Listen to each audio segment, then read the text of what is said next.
Hello YouTube, it's 669 here. I'm going to run a pickups video for you.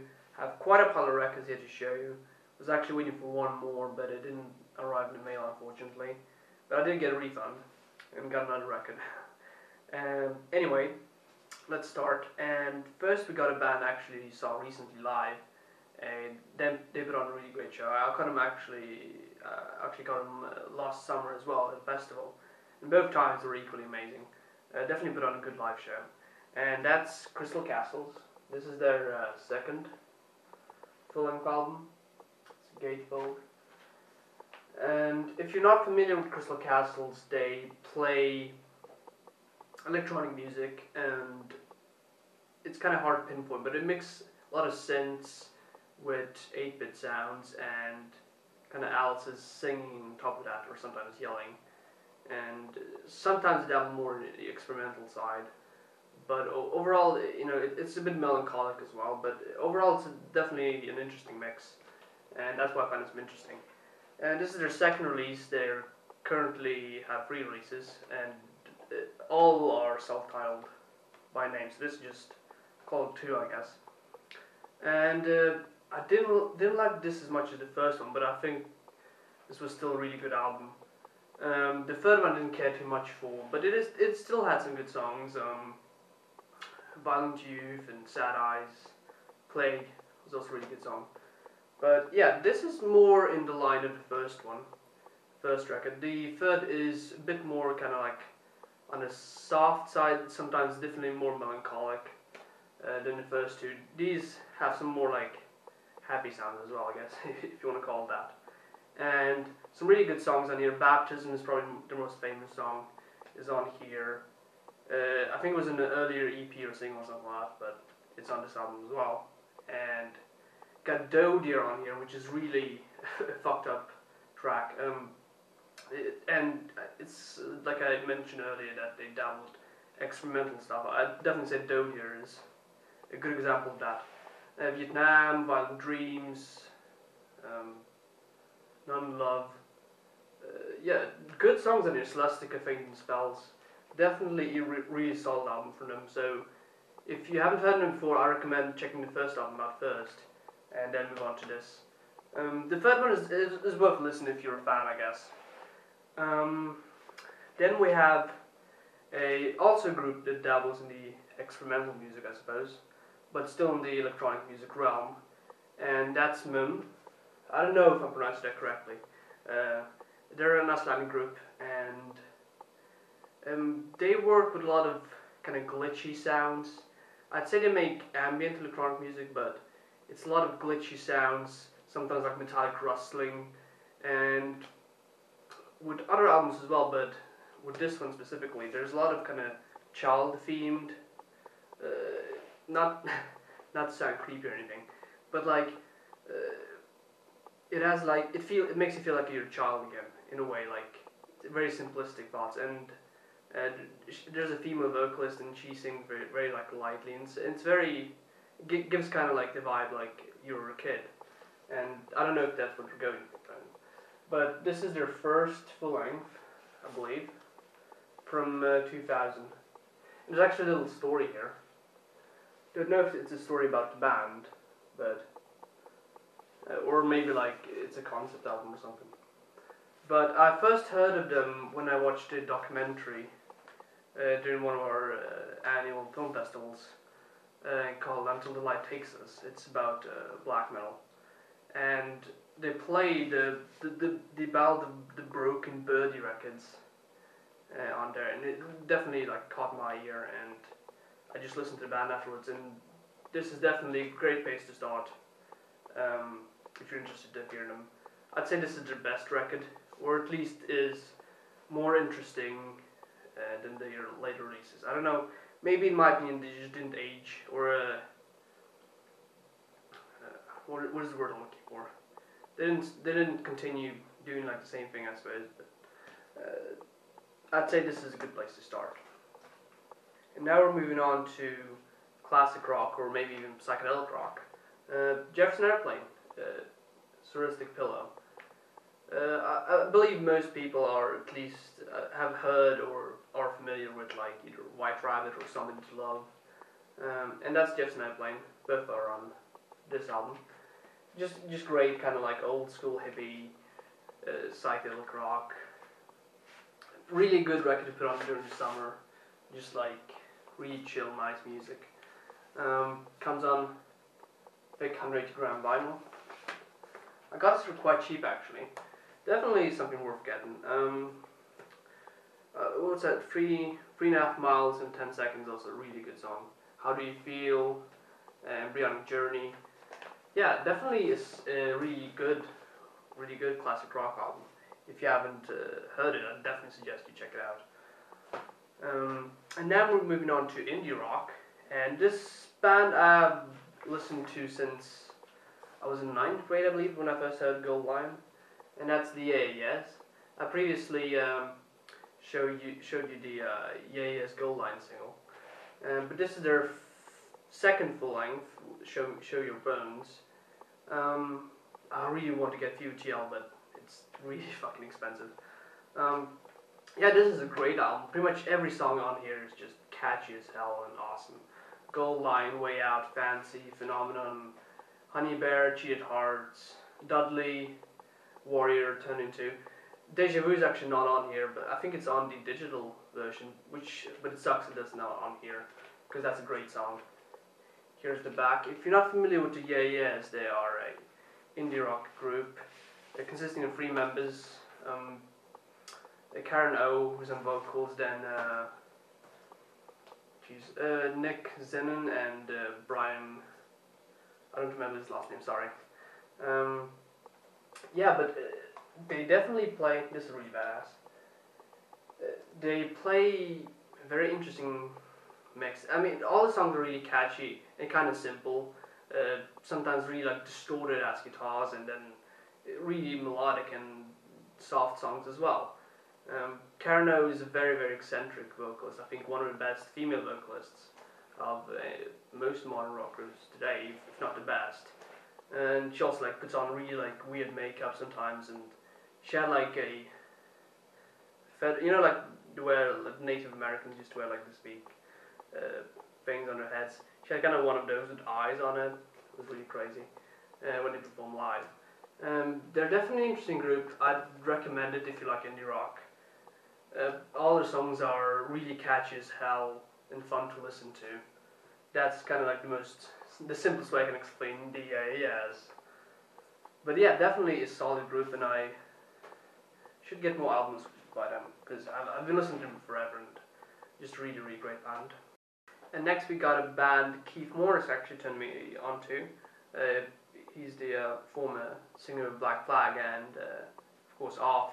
And he usually talks a lot about 2 bands, and that's Germs and the Gun Club. And I believe actually was one who convinced them to get the name the Gun Club. They first were called the Creeping Ritual. This is a much better name, I think. So if you're not familiar with the Gun Club, they mix surf punk with blues, is like the simplest way to put it.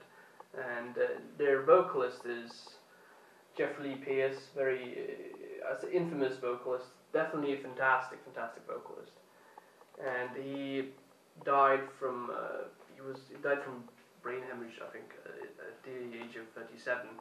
He was HIV positive, as well as he had a really bad drinking problem. Basically, he kind of drank himself to death. Yeah, but he was a fantastic vocalist. And this was their first full-length, released in '81, I believe.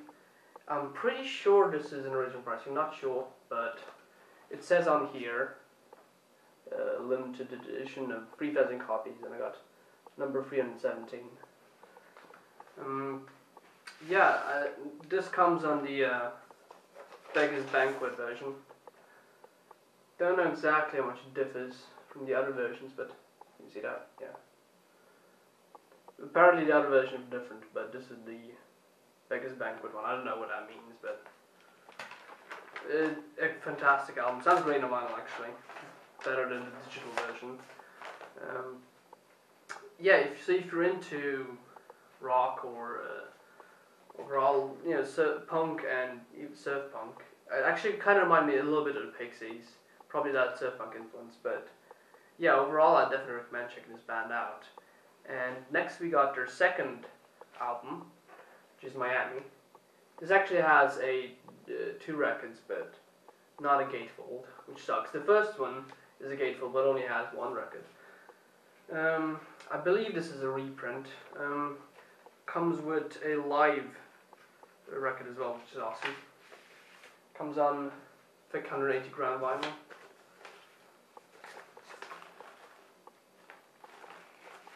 Yeah, I'd say Fire of Love is definitely their best album. It's definitely the one best regarded among the fans, I'd say. But Miami is also a great record. Overall, like, people usually recommend. There's a flap here. Here's the band. Overall, people usually recommend the first three records. And so it's Fire of Love, Miami, and the Las Vegas Story. Las Vegas Story is probably the weakest of the three, if you ask me, but the first two are definitely worth getting. Some great songs on here: Carry Home, like Calm Thunder, Run Through the Jungle, which is a Creedence Clearwater Revival cover. Texas Serenade is a really, really good vocal performance from Jeff Lippius on that one. Speaking about punk, I guess, we got the one and only Misfits. Static Age, first Misfits full-length release. Yeah, this is a great record. Got tons of classic songs on here. Last Caress, Hybrid Moments, We Were 138, Teenager from Mars, She, and Attitude, Bullet, one of my favorite Misfit songs. Yeah, just overall great record. Here's the band, you can see them. Look at this, guys. Yeah, this is from 1978, I believe, yeah. They just absolutely fantastic record. Not on 180 gram vinyl, but still. I think the majority of what I've... No. There's a lot of black vinyl records, but we have some special ones too. And moving on to another punk album, Black Flag, and really glad I got this, because this is a great compilation album. The first 4 years, this pretty much has the first four EPs of Black Flag. What are they? Nervous Breakdown, Jealous Again, TV Party, and what do you want, Kitty? And what was the other? Six Pack, yeah. So this has all the vocalists before Rollins. I'm not sure if it's all the vocalists, but the majority of them. So Keith Morris, of course, Ron Reyes, and Dez on the vocals. Some great Black Flag songs on here. You got Nervous Breakdown, Wasted, Jealous Again, White Minority, Six Pack, Louie, Fix Me. Yeah, just tons of awesome Black Flag songs. And cool artwork from some of their posters and singles and everything. I'm not sure if this comes in 180 gram vinyl. Oh, it does. Sweet. Or, no. That's regular. That's still awesome. Yay. So yeah, we're done with punk now, and we move on to hip-hop. And next video is probably all going to be hip-hop related, because I ordered tons of hip-hop records just the other day, yesterday. So yeah. But here you get a taste of that, I guess. And that's one of the more expected albums of this year, and that's A$AP Rocky with LongLiveA AP. Comes with a gatefold. You know, when this album was kind of delayed, I was like, something's wrong. This actually comes on really cool see-through orange vinyl, which is badass. I actually got this for quite cheap, so definitely worth it. Look at that. I don't know if it's supposed to be gold, but I think it's orange. I don't know. It's awesome. It comes on 2 records as well. It's definitely worth the price for what you're getting. And this record was awesome, actually. I liked it a lot. I liked it more than his first mixtape. Some songs were disappointing. Fucking Problems, I don't know. It's a bit overplayed now, I think. And I don't really care for 2 Chainz. It wasn't a right song, but you got some other great songs in it. LongLiveA AP, the intro is great. You know, with like the storm clouds and everything, just really, really cool intro. Goldie, of course, the single from before. Also a really good track. PMW with Schoolboy Q. That's a great song. Pussy Money Weed, that's what it stands for. And Hell featuring Sandy Gold. Good song. Pain was a pretty good song. Wild for the Night actually has Skrillex on there, which is unexpected. But they made it work. I thought it was good. And then we got One Train, and this got everyone on there. You can see how long the title is. Yeah, and pretty much all the MCs I like here. Then you got Kendrick Lamar, great MC, great lyricist. Joey Badass from Pro Era. Yellow Wolf, whose verse on this is just fantastic. It's like the best verse on there, on the whole song. Danny Brown, Action Bombs, and Big Crit. Just like, I can't believe they actually got all those people together to do this song, but it's a great song. And then you got Fashion Kill, that song was crap. Sorry, it was just, didn't care for it too much. Phoenix was alright, Angel was pretty good. Overall, this was a pretty sweet record, and the vinyl version is awesome. So, yeah, I mean, A$AP Rocky is not really the best lyricist in the world, but he has a really good flow, and the beats are really lush, so to speak. And overall, the production is kind of like what drives this record. His mixtape was, all the production was done by Clams Casino. He actually only has 1 song on here. Which song was that? That was it Level? Might have been Level, or Pain. I don't know, but one of the songs is on here isn't by Clams Casino. But overall, like, the production here is really great. And A$AP Slow is really nice too. And all the other rappers that come in, they're definitely like make a one-up on this album. And next we got another MC I just mentioned, which is Kendrick Lamar. And I actually caught both A$AP and Kendrick Lamar live not too long ago. Both put on a great show. A$AP I caught Way Out West last year, and Kendrick Lamar had his Good.Kid.Maad.City tour here not too long ago. He's actually come to this year's Way Out West, which is something to look forward to, as well as Danny Brown, which would be awesome. So yeah, this is Good.Kid.Maad.City, pretty much his first full length, I suppose. I don't. Is Section 80's first full length? I don't know. I thought it was come to as a mixtape, but I'm not sure. I guess you could call this second full length, but and this is also a concept album, just like Section 80 was. And damn, this is a great record. I mean, pretty much everyone's praised the shit out of this record all last year. And it came in #1 on Pitchfork's, was it top 50 albums of the year, I think. So yeah, people really like this record, and he won Best Lyricist of 2012 as well, I think. And he definitely deserves it, because he is a great lyricist. And kind of the picture he paints with the story he tells in this album, and like the way he can change character when he raps, and like it's just a really, really solid album. And this comes on regular black vinyl. If you have not heard this by now, and if you like hip hop, you're definitely missing out, because this is a great new MC. Yeah, regular black, nothing too fancy. So yeah, that's the only 2 hip hop records I got this time, but next time will definitely be all hip hop, so check that out if you're interested. What are you doing, kitty? And moving on from hip hop and punk, we move on to metal. And not any kind of metal, but death metal. And this is Death, Leprosy. And Death is, of course, one of the biggest influential death metal bands. I believe it was Death and Possession, pretty much kind of like the two pioneers of death metal. And yeah, here's the band. Chuck Schuldiner is, of course, you know, the famous, infamous singer, songwriter, guitarist of Death, who passed away from brain cancer in 2001, I believe. Yeah, great album. This is their second album. The first one is Scream Bloody Gore. I'd say this is before they kind of entered their more progressive era, and still like really like badass death metal.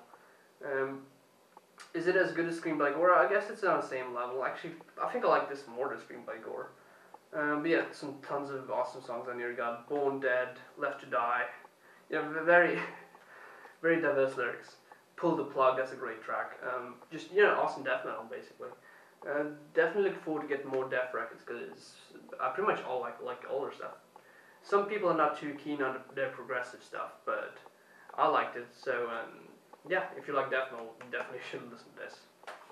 I actually just forgot to show you the colored vinyl of Death. Don't know why I did that, but it's freaking awesome. Look at that. Blood splatter on white vinyl. That is epic as hell. You got the Leprosy dude in the middle like, ugh. Look at all this blood. Yeah. It's awesome shit. So yeah, more metal, and now we got some black metal, and I was just hungry for getting some more metal in my collection, because I don't have enough left, but definitely, I just like the list of records I want is just enormous, so, but yeah, one record at a time, I guess, and this is an awesome record to get on vinyl as well, because the artwork is badass. That's Emperor into the Nightside Eclipse. Comes on gatefold. Look at that epicness. Yeah. The band members. The typical black metal getup, I guess. Black and white pictures and like grim faces and corpse paint. This comes on thick 180 gram black vinyl. Yeah, that's the shit. Emperor, yeah. Look at that. Badass. So, Emperor, yeah, one of the biggest black metal bands, one of the more influential ones. They kind of had a more symphonic side to them. I guess this record is like incredibly epic. But yeah, I mean, it kind of goes in a direction a lot of black metal was taken in more modern days. So I guess it was a very influential record. Yeah, so I guess not much to say really, because you know, if you're familiar with black metal, pretty much you've heard this. It's, you know, Emperor usually is like the band most people get into black metal, like start listening to first. That or Demon Borgir, but I don't really consider them black metal anymore. I don't know what the fuck they're doing. It's just gotten to like a silly point. I don't know. But yeah, this is a great epic ass record. Just of course, I Am the Black Wizards is on here. It's like one of the most famous Emperor songs. Yeah, and overall, like, it has some like really just like epic is like the best word to describe this record. Fine Day to Die. I don't know if that's like a hint of Battery. Yeah, but awesome record. If you like black metal, of course, you know what this is. But yeah, Emperor. Moving on to more black metal, because yeah, why not? Okay. Got Mayhem, the Mysteriis Sathanas, or whatever you call it. They're Mayhem's second record, the first full length. The first one was Death Crush, though. Yeah, fucking dark purple. You can't even see what it says. If you can't see it, there's a castle here. And yeah, this is Arsif. This record is kind of in memory of him, I suppose. Because if you don't know, he was killed by Vargas in the 90s. There's actually a bunch of text here, but you can't see any of it because it's so fucking dark you can't read it. Maybe that's the point. Yeah, so this was kind of another record that is also very influential because it also had a really like unique black metal sound. Death Crush was really kind of different. I mean, it was supposed to be black metal, but it was definitely it definitely didn't sound like a lot of black metal you hear. Like, it didn't sound like Dark Friends, Transylvanian Hunger or something like that. It definitely had a different sort of side, but this was definitely more in what you hear in black metal today, sounds like. And this comes on really badass dark purple vinyl. one record says like, yeah, that's the manly purple, the dark purple, that's the only good kind of purple. Yeah, definitely cool. I love colored vinyl, so you know, whatever, even if it's like an ugly ass color, just more fun than black, I guess, because the majority of shit you get is black, so. Yeah, so moving on to our final record, which is also a black metal record. I spoke of this man earlier, and that's Burzum, so Barbicanus. And this is was Burzum's third release, I believe, and has the art. I don't know if he actually drew this himself. It's supposed to be like Dungeons and Dragons inspired or something. Kind of looks like Mordor, if you ask me, like the gates of Mordor. I don't know. It's a gatefold. It's a cool artwork and like a old badass dude. Yeah. Yeah. So Burzum. I mean, yeah, another black metal band. If you're not familiar with Burzum, he played a very ambient. You know, it was very atmospheric black metal. It definitely had an ambience to it. It had a kind of a story to it sometimes, and very melancholic. You know, very like agonizing screams. It's really hard to kind of mimic the vocals of Arvicanus. Yeah, but this comes on fake ass 180 gram black vinyl. I believe all of these are actually from Black on Black. Yeah, that's great. They really do a great job on their releases. And yeah, I guess this is one of my favorite Burzum albums.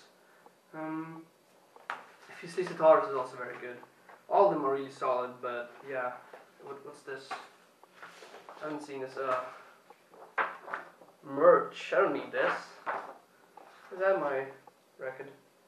Does it look like the stuff like Nuclear Blast usually sends you, like, oh, and it's all in German, so I can't really understand it. I used to buy like shirts from Nuclear Blast, and then they just like start sending me all these magazines that I couldn't understand what it said in them, and it's just like, oh, shirts, and Demo Burger cups, and cup holders, and key holders, and all that crap. Yeah, so that was all from me today. Next video is going to be all hip hop, so if you're not into that, I'm sorry, but that's what I got. So, see you later. Thanks for watching.